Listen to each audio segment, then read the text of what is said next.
오늘 이사벨의 중고 16번째 시간입니다.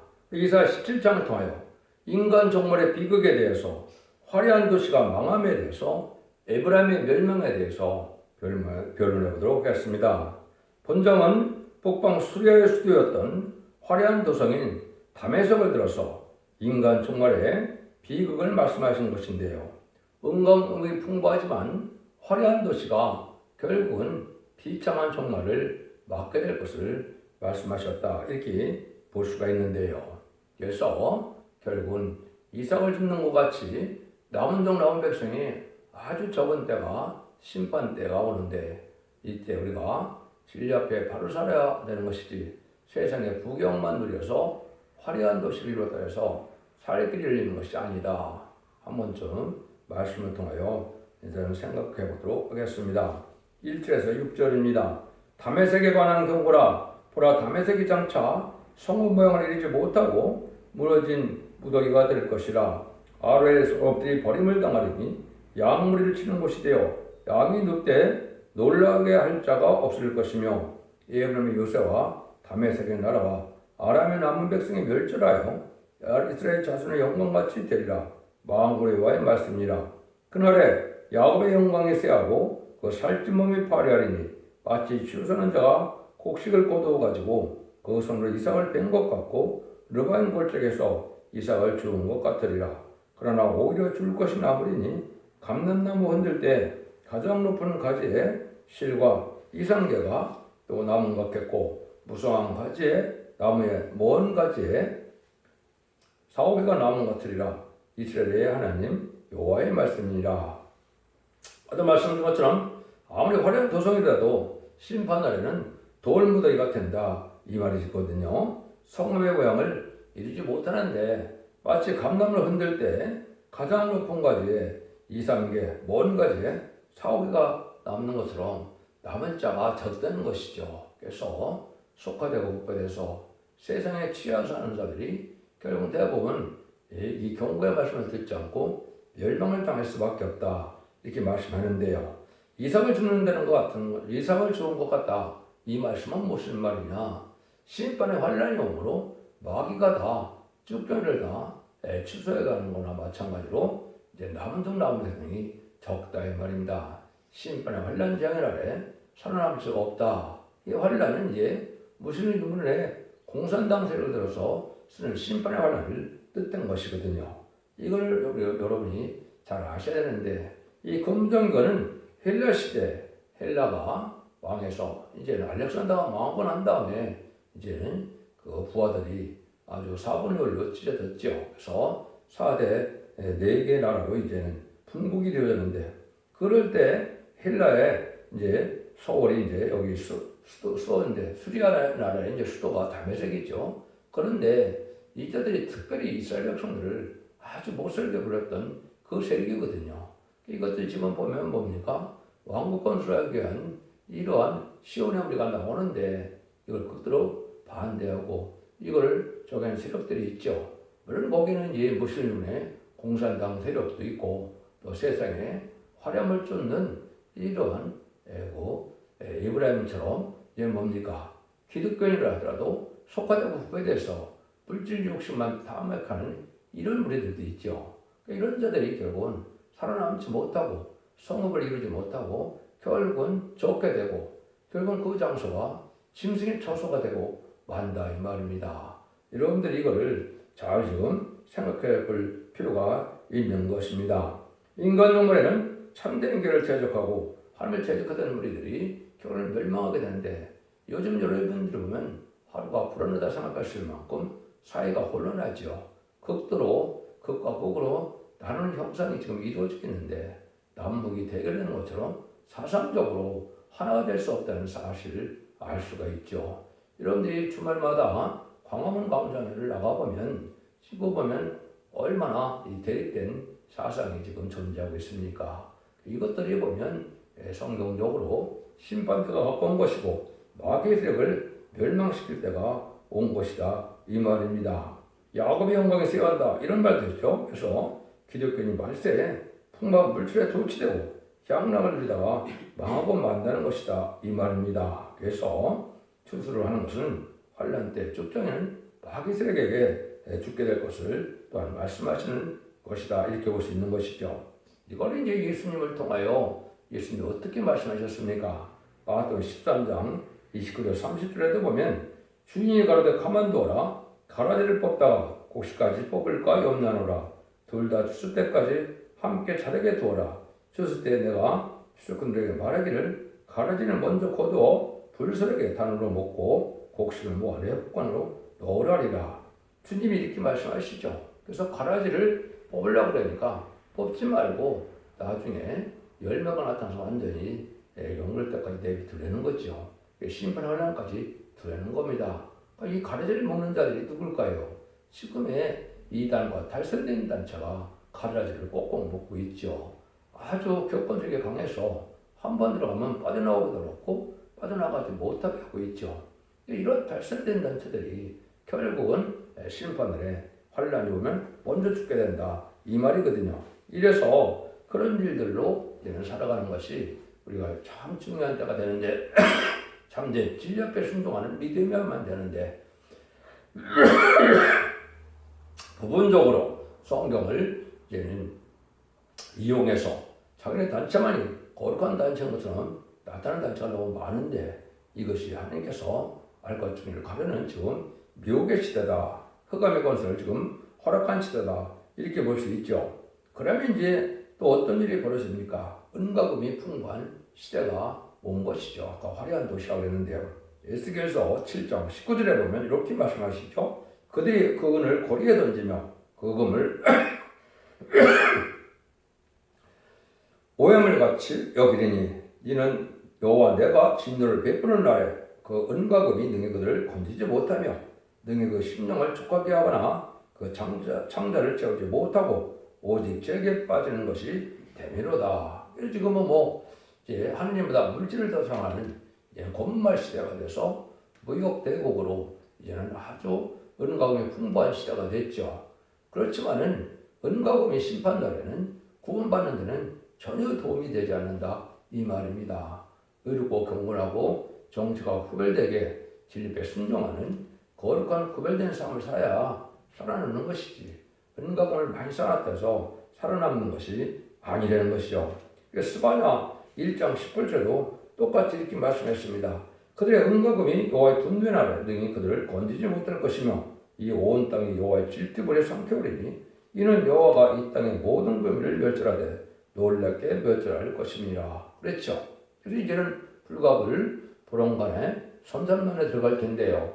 전선에 들어가서 완전 면의 말씀에 순종한 자들은 알곡에 대해서 아까 곳간에 모은다는 것처럼 저는 보호와 인도가 있지만은 그렇지 않은 자들은 후삼전만에 빠져서 짐승의 표를 받게 되고 짐승의 표를 받은 자들은 심판의 대상자, 멸망의 대상자가 돼서 대접장과 아마겟돈 때 전멸당하는 것이 심판의 방법인 거거든요. 그래서 마지막 1300년 만에 이러한 완전변의 역사로 알과 죽음을 가리는 이때에 여러분들이 진리에 순종하여 진리대로 살아가는 이런 것이 필요한 때가 온 것이죠. 그래서 아까 에브라임이 멸망한다 그랬죠. 이것은 기득권이라도 돈 있는 것 자체가 죄인은 아니겠지만 이제는 그러한 일들이 구원에는 도움이 안 되고 또 말세에 세상과 벗되고 말세에 재물을 쌓는 것이 하늘 앞에는 의로운 삶이 아니라는 것을 여러분이 잘 아시죠.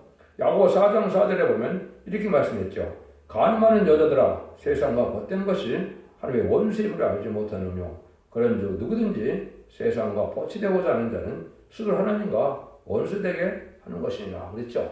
세상의 쾌락에 빠져서 이거는 속화되고 후배된 이런 삶을 사는 것은 하나님과 원수되는 일이다. 이렇게 말씀하시죠. 이것이 지금 기독교인이라도 여기 해당되는 사람이 너무 많지 않을까 생각이 듭니다.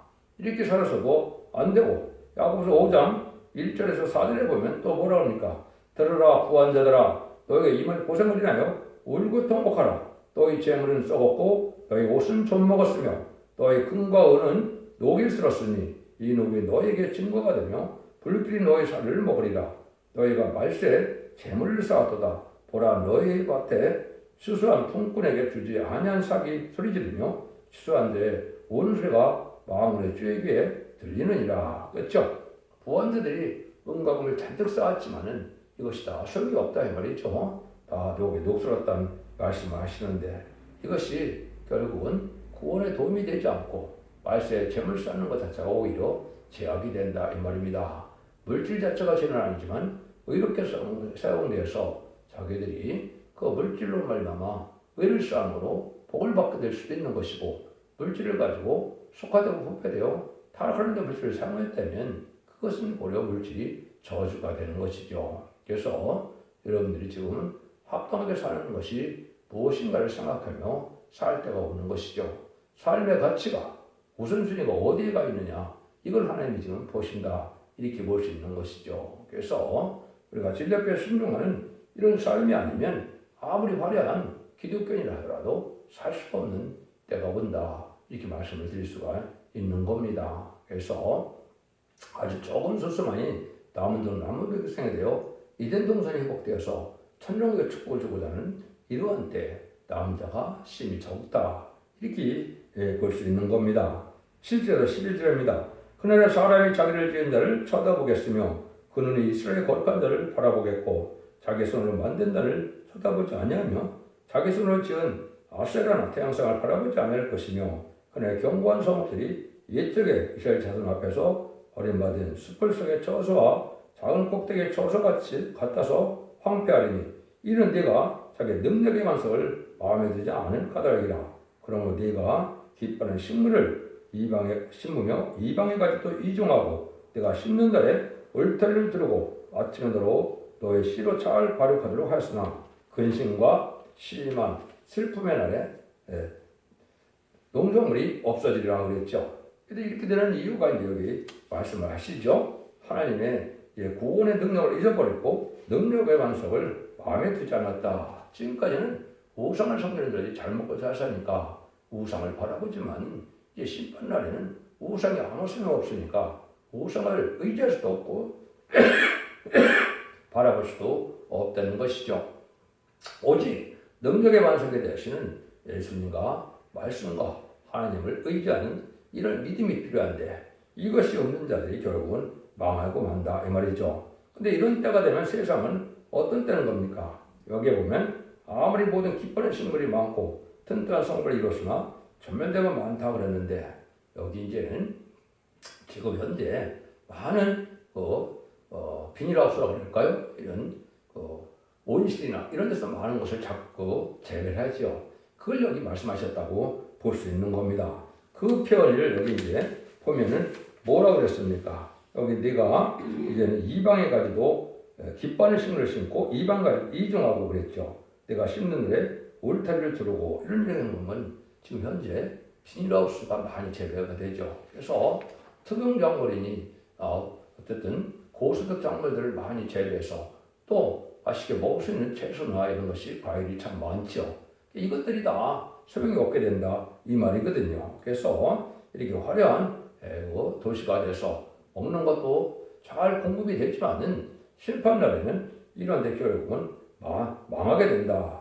화려한 도성을 이고 수많은 정금이 있다 하더라도 모든 물질이 풍부하더라도 잘 먹고 잘 사는 세상이 됐다 하더라도 하나님을 잊어버리고 말씀을 잊어버리고 우리 주님을 영접하지 못한 자들은 결국 망하는 일을 해서 구원의 하나님을 잊고 마음의 능력의 반석이 없다 이렇게 표현하셨다 볼 수 있는 것이죠. 지금은 더군다나 예수님 구중장 받아서 죽어 영원권 많은 시대가 아니고 이는 죽지 않고 새 시작하고 죽지 않고 피로 성천하는 말씀의 봄의 비유를 깨달을 때가 되고 그것을 영원한 복음이라고 말씀하시고 죽지 않는 복음이니까 아름다운 소식이라고 말씀하는데 이거를 듣지 않는다 이 말입니다. 근데 여기서 이제 한 가지 우리 진리의 역사를 돌의 역사로 많이 비유를 하시는데 특별히 심판의 역사를 그렇게 비유한 것을 성경에서 알 수가 있죠. 첫 번째 보면 이사 28장 16절에 보면 그러므로 주여 가라사대 보라 내가 한도를 시골에 두어 기초를 삼았으니 시험한 들여 기하고 견고한 기초들이라 그것을 믿는 자는 걱정하게 되지 아니하리라 말씀했죠. 제가 여러 번 말씀드렸지만 건축자의 브린도는 예수님이 왕권으로 왔는데 예수 십자가에 못 박혀 죽게 했죠. 그래서 이것은 건축자의 브린도이 됐는데 그는 예수님 구주문장 받아서 결국은 영원만은 은혜 시대에 천지 역사가 진행된 것을 얘기한 것이고, 이제 건축대 버린들이 모토이들이 버려졌다는 것은 심판주의 역사를 뜻했는데, 심판주의 역사는 심판의 역사다 이 말입니다. 용서가 없는 역사다 이 말이죠. 그래서 우리 주님이 이제는 시험하고 기하고 교환관 기초돌인데 심판주의 역사에다가 온다 이 말이죠. 이것이 영원권 시대가 끝나고 환란장 심판의 시대에 예언의 말씀을 읽고 듣고 읽어서 구원받는 시대에 예언의 말씀을 읽고 듣고 지켜야만 이제는 영혼권의 구원을 받고 가족적인 구원을 받는 말세의 복음의 비밀을 전하는 때를 얘기하는 것인데, 이 시험한 기초들이 결국은 어떻게 이제 진행이 됩니까? 첫 번째는 다니엘서는 이렇게 진행되죠. 2장 45절에 왕이 사람의 손을 완유하고 산에서 뜨인 돌이 철과 놋과 진흙과 은과 금을 부서뜨린 것을 보신 것은 그신 하나님이 장래일을 왕께 알게 하신 것이라. 이 꿈이 참되고 이 해석이 확실합니다 그랬죠. 왕이 손을 완유하고 산에 뜨인 돌이라고 그랬죠. 여기 이제 뜨인 돌로 표시했는데 이것이 쟁제의 역사고 이것은 변화성체라는 변화성대의 역사다. 이렇게 보셔야 됩니다. 그래서 이제는 재림의 집을 영접할 때는 공중강림하신 예수님을 영접하게 되죠. 그래서 영접한 14만 4천 명은 이제는 왕구석에 참석했다가 지상강림하는 예수님의 백마탄 군대에서 계시록 19장 11절에 20절까지 이제는 아마겟돈 때 집중 승리하게 되거든요. 그 뜨인들이 이제는 하나님의 주님의 심판주 역사인데, 여기 보니까 은과 금을 철과 은과 금을 부서뜨렸다고 했죠. 이건 우상적인 세력의 권세가 다 망하고 만다 이 말입니다. 모든 권세가, 이것은 제가도 말씀드린 것처럼 성경적으로는 7개 강대국이 났다. 7개 강대국이 끝이 나면 성대나라 그리스도 나라가 오게 되는 것이 결국은 다니엘 성경의 말씀이죠. 그래서 애굽 아수르 바벨론 메드바사 헬라 로마 소련 시대가 됐죠. 소련에서 미국까지 양대 강대국이 나왔다가 결국 그 우상의 나라들이 다 망하게 되면 결국은 새로운 시대가 오는데, 그때 망하게 하는 심판주 역사를 여기서 뜨인들이다 이렇게 얘기하는 겁니다. 그래서 뜨인들은 말세의 사명자인 인만 10만 4천 명과 심판주의 역사를 뜻했다. 이렇게 결론을 내질 수가 있는데요. 이건 아까도 말씀드린 것처럼 우상전방까지는 악을 행하게 내비두지만은 이제는 대제자가 감하겠던데 회개치 않은 죄인과 악인들은 다 멸망을 당하고 많은 역사로 끝날 것이다. 이렇게 볼 수 있는 겁니다. 그래서 심판 역사를 마태복음 21장 40절에도 뭐라 그럽니까? 주님께서 이 돌 위에 떨어진 자는 깨어지겠고 이 돌이 사람 위에 떨어지면 저를 가루로 만들어 흩뜨리라 하시니, 긍휼과 자비와 용서가 없는 심판주의 역사다 이 말입니다. 그래서 2000년 동안 회개계를 줬고 마지막 1300년 만에 마지막 변론의 경우로 이제는 회개하고 돌아올 기회를 마지막으로 주는 것이 1300년 만인데, 이때까지 회개치 않으면 이제는 멸망을 당할 수밖에 없다 이 말인데, 그 이후로는 긍휼과 자비가 없는 용서가 없는 심판이 오고 만다 이 말입니다. 후삼전망과 대접장에서 망하게 된다는 말씀을 하는 것이죠. 그런데 이러한 심판주 역사가 결국 하나님께서는 누굴 들어 쓰느냐? 인간 동문의 말세 사명들을 들어 쓴다는 말로 스가랴 3장 9절에는 이렇게 예언이 되어 있습니다. 망울의 여호가 마누라, 내가 너 여호수아 앞에 세운 돌을 보라. 한 돌에 7면이 있느니라. 내가 새길 것을 새기며 이 땅의 지약을 하루에 지하리라.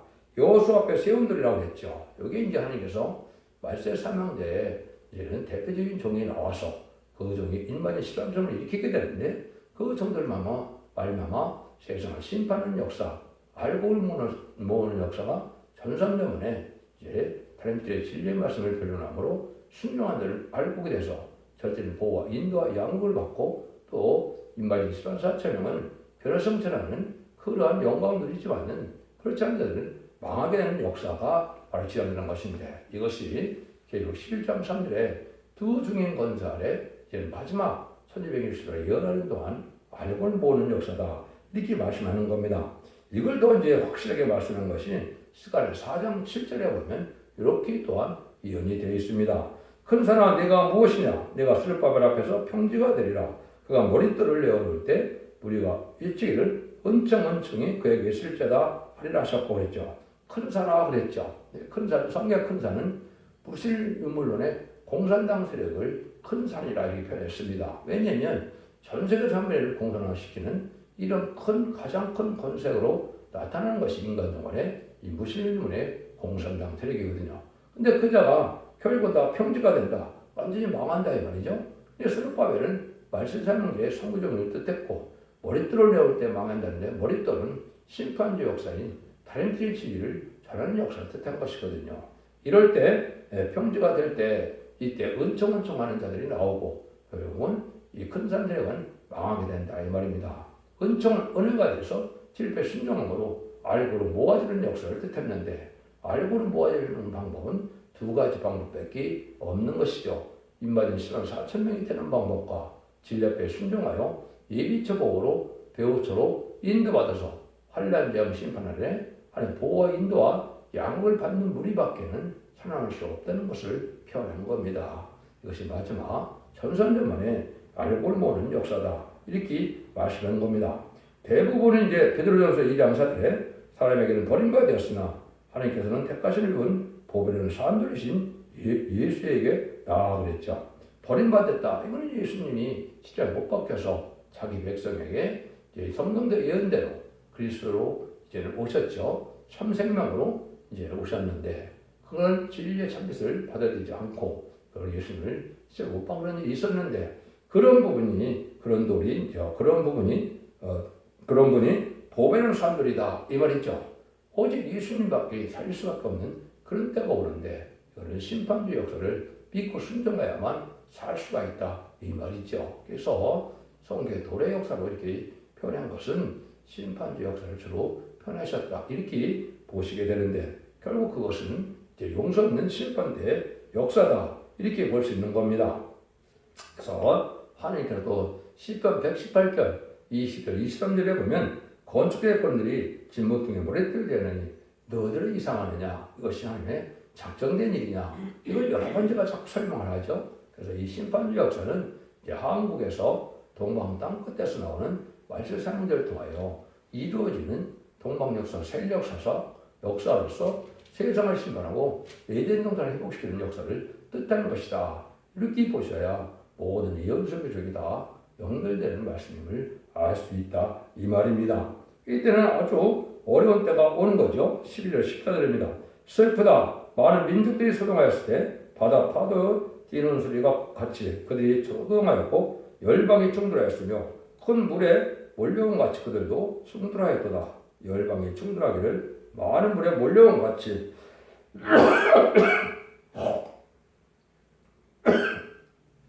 주께서 그들을 꾸짖으시니 그들이 멀리 도망함이 산의 겨가 바람 같아 흩어진 것 같겠고 폭풍 앞에 떠오르는 티끌 같을 것이라. 보라 저녁에 두려움을 당하고 아침 전에 그들이 없어졌나니 이는 그들의 우리를 노력한 자의 분깃이요 우리의 강편한 자의 보응이니라. 세계 문제가 소동하고 충돌한다 그랬죠.